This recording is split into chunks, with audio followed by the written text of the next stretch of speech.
Critics of ethanol production have used the argument that corn should be used for food, not fuel. However, proponents of ethanol say that argument is simply not valid.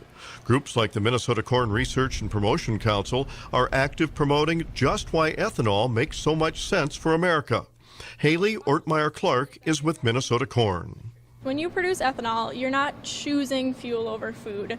It's more of you're producing this fuel, and you can also, from that, have a byproduct called distillers dried grains with solubles, and that's actually a high-protein livestock feed that will go to feeding pigs, cattle, all of those different types of livestock. So in the end, it actually turns around, and making that fuel is fuel for the animals, too, that comes back as food on your plate.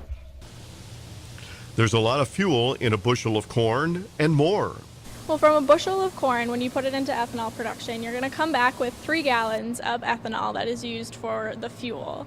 And then you're also going to get about 18 pounds of the distiller's dry grains with solubles, which is used as that livestock feed.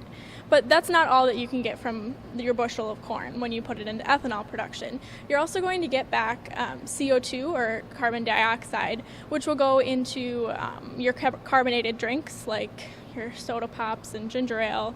And then you can also get a variety of different things depending on the type of ethanol plant that it's going into. Going out and meeting the public and telling the story of corn is what Minnesota Corn is all about. When you drive by a field of corn, very few people think about all the many uses for this wonderful plant. Through groups like the Minnesota Corn Research and Promotion Council, there are literally thousands of new uses for corn and many more uses, no doubt, coming in the future. This is Lynn Ketelsen reporting.